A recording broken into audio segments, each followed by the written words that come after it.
বাংলাদেশ দলের যে আসলে আলোচনাটা শুরু হচ্ছে, বাংলাদেশ দলের কি প্র্যাকটিস লাগে না? তারা কেন আসলে হোটেলে সময় কাটাচ্ছেন? এই ব্যাপারটা একটু জানতে চাই, বুঝিয়ে নিতে চাই। মঞ্জুর মোর্শেদ আছেন আমাদের সাথে, ক্রীড়া সাংবাদিক।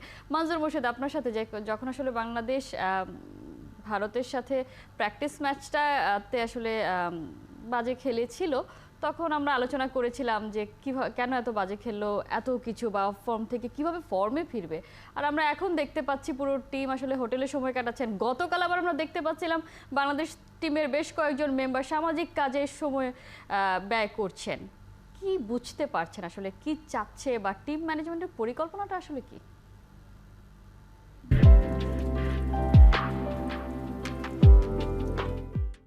টিম ম্যানেজমেন্ট কি ভাবছেন সেটা হয়তো টিম ম্যানেজমেন্টই বলতে পারবে। তবে তাদের যে চিন্তা সেটা তো আর আমাদের মধ্যে প্রবাহিত হচ্ছে না। আমরা দূর থেকে দেখছি, দেখে যা ভাবছি, যেটুকু জানছি, তাতে মন খারাপই হচ্ছে আর কি। এক কথায় বলা যায় যে মন খারাপ হচ্ছে, ভীষণ ভীষণ বিরক্ত লাগছে, এবং মনে হচ্ছে যে বাংলাদেশের যে বিশাল ফ্যান বেস, হ্যাঁ, তাদেরকে ইগনোর করা হচ্ছে। আমি এই শব্দটা বললাম, আপনি আবার কোট আনকোট শব্দটা নিয়ে নেন, ইগনোর। কেন বলছি এই কথাটা? দল যখন খারাপ করে তখন বিশাল ফ্যান বেজের কথা নিশ্চয়ই ক্রিকেটারদের মাথায় রাখে থাকে। তখন নিশ্চয়ই তারা এমন কোনো কাজ করবেন না যেটা নিয়ে আবার সমালোচনা তৈরি হবে। তুমি ক্রিকেটার ভাই, তুমি ন্যাশনাল ফ্ল্যাগ ক্যারিয়ার, তোমার প্রথম কাজটা হচ্ছে পারফর্ম করা। যখন তুমি পারফর্ম করতে পারছো না তখন তোমার মনোনিবেশ করা উচিত যে কিভাবে পারফরমেন্সটা ফিরিয়ে আনা যায়। সেটা না করে আমি সামাজিক কাজকর্মে যাচ্ছি, $20 টিকিট কেটে সেখানে লোকজন ঢুকছে, অনেক মহৎ কাজ, অনেক ভালো কাজ, কিন্তু আপনার প্রথম কাজটা তো ক্রিকেট খেলা, সেটাই তো করছেন না, সেটাই তো পারফর্ম করতে পারছেন না। সংকট তো তীব্র থেকে তীব্রতর হচ্ছে, এবং আমার মনে হচ্ছে এই মুহূর্তে বাংলাদেশ টিম হচ্ছে লিডারশিপ সংকটে রয়েছে।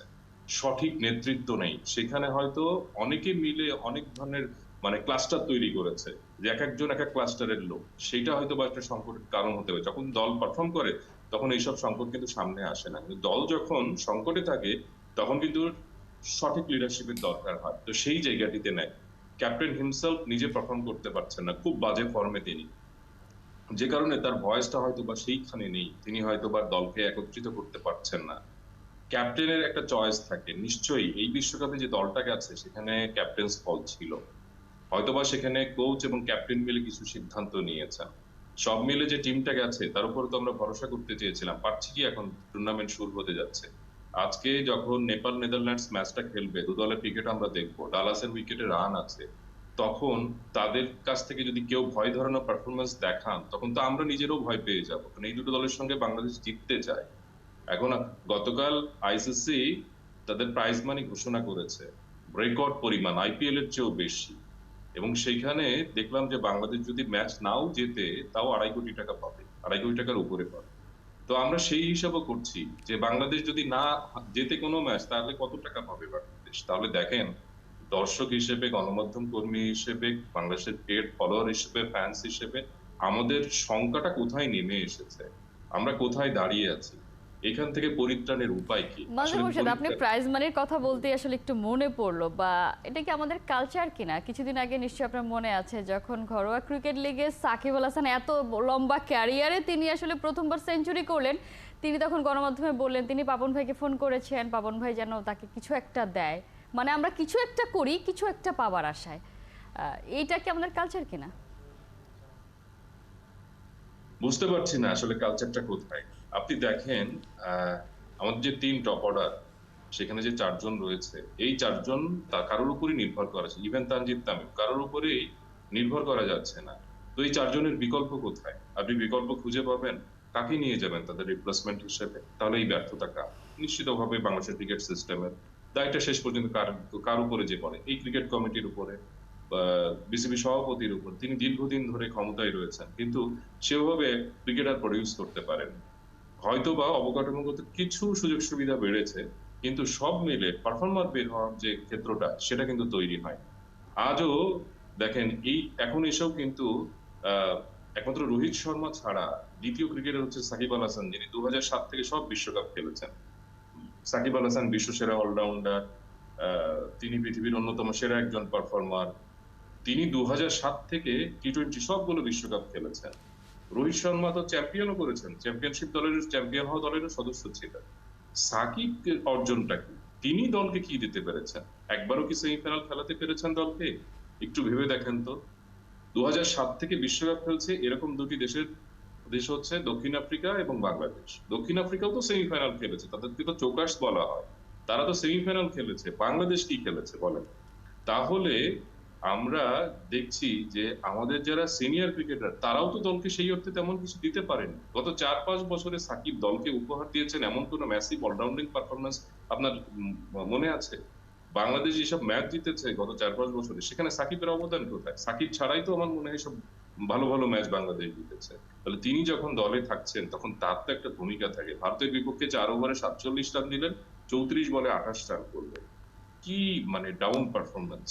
তিনিই তো দলকে মানে জাগ্রত করতে পারছেন না। তার মতো ক্রিকেটার একটা দলের একাদশে থাকা মানে কি পুরো দলটা অনুপ্রাণিত হওয়া, তো সেই জায়গাটা একটা বিশাল ঘাটতি দেখতে পাচ্ছি।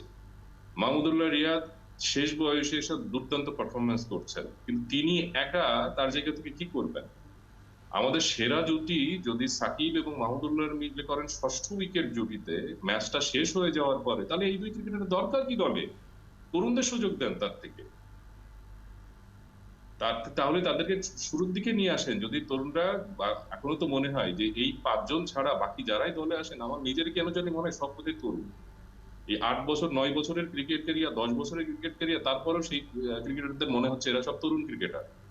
শুধু এই মাশরাফি চলে যাওয়ার পরে বাকি যে 4 জন রয়েছেন, মানে তামিম চলে যাওয়ার পরে বাকি যে 3 জন রয়েছেন, এই 3 জনকেই মনে হয় এক্সপিরিয়েন্স ক্রিকেটার। বাকিদেরকে কেন মনে হয় তরুণ ক্রিকেটার? তারা 8-9 বছর 10 বছর ধরে কেন নিজেদেরকে প্রতিষ্ঠা করতে পারলেন না? কিন্তু বাংলাদেশ ক্রিকেটের জন্য খুবই দুর্ভাগ্যের একটা জায়গা, খুবই দুর্ভাগ্য। শান্ত তো আসলে বলেছেনই, আপনি যেমনটা বললেন যে এত বছর খেলার পরেও কেন তরুণ মনে হয়, তিনিও বলেছেন স্ট্রাইক রেটের উন্নতি করতে হলে তার আরও 2-3 বছর সময় লাগবে। মানে আমাদের তো আসলে প্রথম 5 বছর প্রফেশনালি পিরিয়ড চলে, এমন একটা ব্যাপার আর কি, যেখানে 5 বছরে হয়তো একজন ক্রিকেটের স্টার হয়ে যায়। আপনি রোহিত শর্মার সাথে সাকিব আল হাসানের তুলনা করছিলেন। সাকিব আল হাসান দেশকে কোথায় নিয়ে গেছেন, রোহিত শর্মা তার দেশকে কোথায় নিয়ে গেছেন, রোহিত শর্মা এই মুহূর্তে আসলে তার দলের অবদান, তিনি আসলে দলকে কোথায় নিয়ে যান প্রত্যেকটা ফরম্যাটে, প্রত্যেকটা জায়গায়, সেই জায়গাটাও তো আসলে, সেই পার্থক্যটাও তো আমাদের চোখের সামনে আসে। একটা প্রশ্ন আসলে মনজুর মোর্শেদ, বাংলাদেশ দলের আসলে কোনো কিছুই জেতে নাই, মানে কোনো ইন্টারন্যাশনাল সিরিজ, ইন্টারন্যাশনাল আসলে কোনো কাপ তারা পায় নাই। শুধুমাত্র ট্রাই নেশন একটা কাপ বোধহয় তারা পেয়েছিল মাশরাফির সময়, এছাড়া তো আর কোনো কিছু নেই। তাহলে এই দেশটাকে নিয়ে সবসময় কেন আমরা এত বাড়তি স্বপ্ন দেখি, মানে এই হাইপটা ক্রিয়েট হলো কেমন করে? একটু যুক্ত করে নিতে চাই, গতকাল আসলে ম্যাচ শুরুর আগে রাশিদ খান, আজকে তো এখন তারা পারফর্ম করছে, রাশিদ খান বলছিলেন যে তারা এতটাই কনফিডেন্ট যে তারা এখন যে কোনো দলকে হারিয়ে দিতে পারে, এবং সবাই যখন উইকেট নিয়ে বা কন্ডিশন নিয়ে অনেক বেশি প্রশ্ন করছে, তারা বলছে তাদের সক্ষমতা আছে, তারা এইসব নিয়ে আসলে খুব বেশি ভাবতে চায় না। আমাদের কোনো ক্রিকেটার এত বছরে পেরেছে কিনা এইভাবে কথা বলতে। সো আসলে সমস্যাটা কোথায়, সিস্টেম, ক্রিকেটার, নাকি আসলে আমরাই খুব বেশি বাড়িয়ে বাড়িয়ে ক্রিকেটারদেরকে বা ক্রিকেটটাকে এত বেশি এই জায়গাটায় নিয়ে গেছি? কারণ এই মুহূর্তে আপনি যদি প্রভিডেন্স স্টেডিয়ামের দিকে চোখ রাখেন, দেখবেন সেখানে রহমানুল্লাহ গুরবাজ এবং ইব্রাহিম চাত্রা সেঞ্চুরি পার্টনারশিপ করে ফেলেছেন। আপনি কি বুকে হাত দিয়ে বলতে পারেন যে আপনার ওপেনাররা এরকম একটা পার্টনারশিপ করে দিতে পারে? তাদের মতো ম্যাসিভ পারফর্মার বাংলাদেশ পেয়েছে? পাইনি। অ্যারন জোন্স যুক্তরাষ্ট্রের মতো একটা সহযোগী দলের সদস্য বলে কয়ে কাউ কর্নারের উপর দিয়ে একের পর এক ছক্কা মেরে গেলেন, 10টা 6 মারলেন তিনি একটা ইনিংসে। বাংলাদেশের কোনো ব্যাটারের সেই সামর্থ্য রয়েছে যে 10টা ছক্কা মারবে? এটা তো বাংলাদেশ হিস্ট্রিতেই করতে পারে। তাহলে সেই দলটি নিয়ে আপনি কি আশা করতে পারেন? সর্বোচ্চ যেটা করতে পারে সেটা হচ্ছে টিম গেম। একটা চমৎকার বন্ডেজ থাকবে, সেখান থেকে টিম পারফরমেন্স হবে। কোনোদিন হয়তো বা বাংলাদেশ 70-80 করে ফেলবে, বোলাররা দারুণ সাপোর্ট করবে, সেখান থেকে বাংলাদেশ হয়তো সেই স্কোরটা ডিফেন্ড করে ফেলবে। অথবা বোলাররা দারুণ কিছু করবে, প্রতিপক্ষকে 150 রানের মধ্যে বুক করে দিয়ে তারপর বাংলাদেশ সেটা চেস ডাউন করে ফেলবে। এই তো বাংলাদেশের সামর্থ্যের জায়গা। তাহলে কি দরকার? টিমে একটা সুশৃঙ্খল সুন্দর পরিবেশ দরকার, টিম বন্ডিংটা দরকার। সেটা কিভাবে হয়? সেটা হয় অনুশীলনের মাধ্যমে। আমরা দেখছিলাম আপনাদের রিপোর্টে যে সেখানেই তো দেখলাম যে টিম বন্ডিংই তো নাই, এক একজন এক এক দিকে চলে যাচ্ছেন। ঐচ্ছিক অনুশীলন রেখেছেন টিম ম্যানেজমেন্ট, যে যেহেতু অনুশীলন করে ফর্মে ফেরানো যাচ্ছে না, এখন মানে ছুটি দিয়ে তাদেরকে একটু আনন্দে রেখে যদি ফর্মে ফেরানো যায়, আমার মনে হয় এটা হচ্ছে শেষ চেষ্টা। যে ঠিক আছে, ক্রিকেট থেকে ওদেরকে একটু দূরে রাখো, এরপরে যদি ওরা ফর্মে ফেরে, মানে না পারতে কোনো আর সমীকরণ মেলানো যাচ্ছে না, বাধ্য হয়ে এরকম একটা সমীকরণ হয়তো বা করেছে টিম ম্যানেজমেন্ট, যে অনুশীলন কম, ঘোরাফেরা বেশি, তাতে যদি তাদের ফর্মটা না ফেরে। সেটা তো আসলে যারা ইনফর্ম ক্রিকেটার বা যারা আসলে বছরের পর বছর জুড়ে পারফর্ম করে আসছেন তাদের জন্য, যেমন আমরা বিরাট কোহলিকে দেখেছি আইপিএল এর আগে তিনি প্রায় মাসখানেকের একটা ব্রেক নিয়েছেন এবং তিনি কিভাবে কামব্যাক করেছেন, মানে নিজেকে রিল্যাক্স রেখে। তিনি বলেছিলেন তিনি আসলে সমর্থকদের কাছ থেকে দূরে থাকতে চেয়েছেন, এমন একটা জায়গায় যেখানে তাকে আসলে কেউ চিনতে পারবে না। তারপর তিনি আসলে কামব্যাক করেছেন। আমাদের ক্রিকেটাররা তো আসলে সেই লেভেলের না, তাদেরকে বিশ্রাম দিলে তারা তো আসলে অফিসিয়ালি বিশ্রামই থাকেন। আর আমি মানে আপনার কাছে একটু জানতে চাই, মানে যেখানে ক্রিকেট স্কিলেই প্রবলেম হচ্ছে, মানে ব্যাটারদের ব্যাটিংয়েই সমস্যা হচ্ছে, তারা ব্যাটিংটা প্র্যাকটিস না করে কেমন করে ফর্মে ফিরবে? সেটাও তো একটা বড় প্রশ্নের জায়গা, যে সেটা হচ্ছে তারা যদি প্র্যাকটিস না করে ঘন্টার পর ঘন্টা, তাহলে তারা ফর্মে কিভাবে ফিরবে। আর প্রত্যেকে কিন্তু প্রত্যাশা করে, সৌম্য সরকারও দেখলাম যে রেড অ্যান্ড গ্রিনে বলেছেন যে তিনি এই বিশ্বকাপকে স্মরণীয় করে রাখতে চান, আহ, দারুণ পারফর্ম করতে চান। গত কয়েকটা বিশ্বকাপে তাকে যখনই দলে নেওয়া হয়েছে তিনি পারফর্ম করতে পারেন, তারপরেও তাকে নেওয়া হয়েছে। ওই যে এক অ্যাবিলিটি, সেটা হচ্ছে যে দারুণ সব শট খেলতে পারেন, তো সেটা তো আল শাহরিয়ার ঢোকানো পারতেন। তো তিনি কি বাংলাদেশকে সার্ভ করতে পেরেছেন? আমরা কখনো কখনো ওই নেটে প্রতিভা দেখেই অবাক হয়ে যায়, তারপরে তাকে যখন টিমের সুযোগ দিয়ে তিনি পারফর্ম করতে পারেন না। হয়তো কোনো একদিন করে দেন, 10টা ম্যাচ পরে হয়তো একদিন একটা ম্যাচ করে দেন, সেটা নিয়ে আমরা জাবর কাটতে থাকি। বাকি 9টা ম্যাচে বাংলাদেশ হেরে যায়, যে কারণে বাংলাদেশ কোনো শিরোপা জেতে না, বাংলাদেশ কোনো সেমিফাইনাল খেলে না, বাংলাদেশ কোনো ফাইনালের স্বপ্ন দেখে না। মাঝখান থেকে যেটা হচ্ছে, এবার দেখেন যে যেরকম পারফরমেন্স যুক্তরাষ্ট্র করছে, যেরকম পারফরমেন্স ইভেন পিএনজির কাছ থেকে দেখলাম, যে ওয়েস্ট ইন্ডিজ কি দুর্দান্ত ফর্মে রয়েছে ওয়েস্ট ইন্ডিজ সাম্প্রতিক কালে। যে সাউথ আফ্রিকা শ্রীলঙ্কাকে দাঁড়াতেই দেয়নি, তাদেরকে তারা হোমে 3-0 সিরিজ হারিয়েছে, সেই পিএনজি কিন্তু ওয়েস্ট ইন্ডিজকে টাফ টাইম দিয়েছে। একটা সময় তো মনে হচ্ছিল 97 রানে যখন পঞ্চম উইকেট পড়ে গেল ওয়েস্ট ইন্ডিজ, তখন মনে হচ্ছিল যে পিএনজি না ম্যাচটা না জিতে যায়। 24 বলে 41 রান দরকার ছিল সেই সময়। রোস্টন চেইস যদি ওই ইনিংসটা না খেলতেন, তাহলে ওয়েস্ট ইন্ডিজের ভাগ্য কি হতো বলেন তো। তাহলে এই পিএনজি কে দেখছি, যুক্তরাষ্ট্রকে দেখছি, হ্যাঁ। তারপরে আমরা কি চমৎকার একটা ম্যাচ দেখলাম ওমান আর হচ্ছে নামিবিয়ার মধ্যে। আজকে নিশ্চয়ই নেদারল্যান্ডস নেপাল ম্যাচেও চমক থাকবে। তো এই যে ছোট দলগুলো সব উঠে আসছে, বাংলাদেশ তো খাবি খাচ্ছে। ইয়ান বিশপ তো কারেক্টলি বলেছেন যে এই বিশ্বকাপে বাংলাদেশকে অনেক কাঁদতে হবে, ছোট দলগুলো বাংলাদেশকে বেশি বেশি হারাবে। যদি কোনো বড় দল, বড় মানে ফুল নেশন যদি বেশি ম্যাচ হারে, তা সেই দলটার নাম হচ্ছে বাংলাদেশ। এর চেয়ে অপমানজনক আর কোনো কিছু হতে পারে না। সবাই বাংলাদেশকে নিয়ে হাসাহাসি করছে রীতিমতো, এবং আমরা তো হাসাহাসির পাত্র নিজেরাই নিজেদেরকে করেছি, না বুঝেই করে ফেলেছি যে কোথায় নিয়ে গেছি বাংলাদেশের ক্রিকেটকে। একটা টিমের মোরাল কখন থাকে, যখন 11টা ক্রিকেটারকেই বোর্ড এক দৃষ্টিতে দেখে। তো সেই এক দৃষ্টিতে দেখার মতো দল তো বাংলাদেশ না। বোর্ড 11 জন ক্রিকেটারকে 11 রকম দৃষ্টিতে দেখে, তাতে আসলে দলীয় সংহতি তৈরি হয় না। বাংলাদেশ টিম প্লেয়ার গেম, তো সেখানে টিম হিসেবে বাংলাদেশ খেলতে পারে না। ম্যাসিভ পারফর্মার বাংলাদেশে নাই।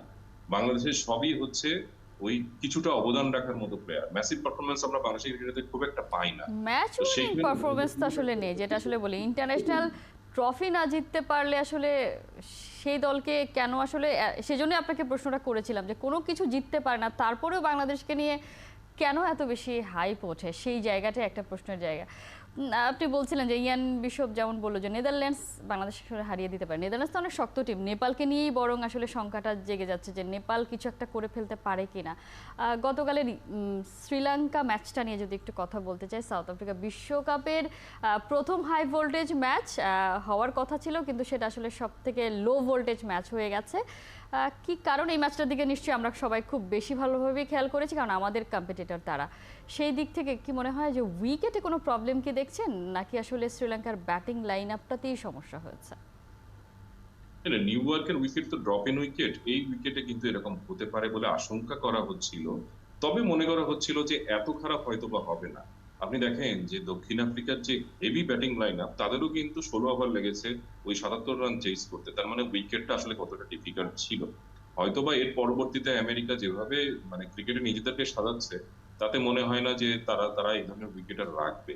হয়তোবা তাদের একটা লার্নিং কার্ভ চলছে, যে কারণে এরকম একটা উইকেট হয়ে গেছে। তবে আজকে ডালাসে যখন নেদারল্যান্ডস নেপাল মুখোমুখি হবে, আমার ধারণা ডালাসের পিচ সুন্দর, এবং সেখানে কিন্তু অনেক রান হওয়ার সম্ভাবনা কিন্তু রয়েছে। এবং আপনি যে কথাটা বলছেন, আমি এক কথায় একটু বলে দিই যে দেখেন, বিশ্ব ইভেন্টে অংশ নেওয়ার মতো একমাত্র মানে গেম রয়েছে, সেটা হচ্ছে ক্রিকেট। কিন্তু সেখানে ক্রিকেট দল পারফর্ম করতে পারে না। যদি কোনোভাবে ফুটবলটা এশিয়ান স্ট্যান্ডার্ডে চলে যায়, তাহলে দেখবেন এই বাংলাদেশের যে বিশাল ফ্যান গ্রুপ রয়েছে না, তারা ক্রিকেট থেকে মুখ ফিরিয়ে নেবে।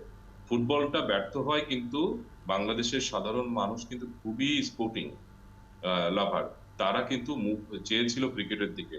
কেন? ফুটবলের যে বিশাল জনপ্রিয়তা ছিল, যে ফ্যান বেস ছিল, তারা আসলে মুখটা রেখেছিল ক্রিকেটের দিকে, ক্রিকেটের সাফল্য দেখে, ক্রিকেটের একটা ভবিষ্যৎ দেখে। কিন্তু ক্রিকেট সেই জায়গায় যেতে পারছে না। এখন ক্রিকেট যদি এভাবে ব্যর্থ হতে থাকে, আর কোনোভাবে ফুটবলটা যদি আবার একটু ঘুরে দাঁড়ায়, দেখবেন যে সবাই মুখ ফিরিয়ে নিচ্ছে, এবং সেটা হতে বাধ্য। নিশ্চয়ই। এবং যে ফ্যান বেজরা তাদের এত সময় নষ্ট করে এত কিছু করে বাংলাদেশ দলকে এত দিন ধরে সাপোর্ট দিয়ে যাচ্ছে, এত কিছুর পরেও হয়তো সেই সাপোর্টটাও বাংলাদেশ দল একদিন হারিয়ে ফেলবে। যেটা আসলে আপনার কাছে জানতে চেয়েছিলাম যে শ্রীলঙ্কার বিপক্ষেই তো বাংলাদেশ আসলে তাদের বিশ্বকাপ মিশনটা শুরু করবে, সেখান থেকে কি খানিকটা আশার আলো দেখা যায় কিনা, যে যেহেতু আসলে তারা সেভাবে ভালো পারফর্ম করতে পারেননি, যে বাংলাদেশ হয়তো এই জায়গাটা একটা সুযোগ করে নিতে পারে? নিউ ইয়র্কের উইকেটে শ্রীলঙ্কার খেলা থেকে আসলে শেষ পর্যন্ত কনক্লুসিভ কোনো সিদ্ধান্তে আপনি আসতে পারবেন না। কারণটা হচ্ছে কি, আমার মনে হয় যে হয়তোবা তারা উইকেটটা ঠিক মতো রিড করতে পারেনি। তারা যদি শুরুতে একটু দেখে খেলতো, টপ অর্ডার যদি একটু দেখে খেলতো, তাহলে হয়তোবা তাদের একটা ৭৭ না হয়ে ১০০-র আশেপাশে চলে যেতে পারতো। তখন কিন্তু ম্যাচটা খুব কঠিন হয়ে যেত।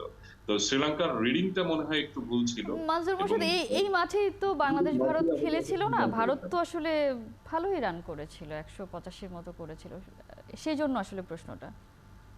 না, সেইটা ধরেন বাংলাদেশের বোলিংটাও কিন্তু ছিল খুব এলোমেলো। বাংলাদেশ ক্যাচ মিস করেছে, এবং বাংলাদেশের যে দুই বাঁহাতি স্পিনার, সাকিব ৪ ওভারে ৪৭ রান দিয়েছেন, তানভীর ২ ওভারে ২৯ রান দিয়েছেন। মানে বাঁহাতি স্পিনারদেরকে কিভাবে খেলতে হয় ভারতীয় ব্যাটসম্যানদের চেয়ে ভালো তো আর এই পৃথিবীতে কেউ জানে না। এবং দুজনেই খুবই ল্যাকলাস্টার মনে হয়েছে তাদের বোলিং। সেই জায়গাটাতে তাদের স্কোরটা আসলে বড় হয়ে গেছে। শুরু নিশ্চয়ই, থেকেই আপনি তারা যেটা চার আসলে উইকেট বলছিলেন মোস্ট ইম্পর্টেন্টলি, যে উইকেটটা আসলে রিড করতে পারা, কখন কিভাবে আসলে অ্যাপ্রোচটা নিতে হবে, সেই জায়গাটায় হয়তো শ্রীলঙ্কা একটু ভুল করে ফেলেছে। এবং সময়ের সাথে সাথে নিশ্চয়ই নিউ ইয়র্কের উইকেটটা আরেকটু ভালো হবে, কারণ এই ড্রপ ইন উইকেটটা তো আসলে একটু সময় চায়। সেই সময়টা যদি পেয়ে যায়, দেখা যাক। আসলে প্রত্যাশা করি প্রত্যেক দিন বাংলাদেশ ভালোভাবে বিশ্বকাপ মিশন শুরু করুক। মনজুর মোর্শেদ, অসংখ্য ধন্যবাদ এতক্ষণ আমাদেরকে সময় দেওয়ার জন্য। দর্শক, আমরা কথা বলছিলাম বিশ্বকাপের টাইগারদের অনুশীলনের আপডেট নিয়ে। আমাদের সাথে এই আলোচনায় এতক্ষণ যুক্ত ছিলেন ক্রীড়া সাংবাদিক মনজুর মোর্শেদ।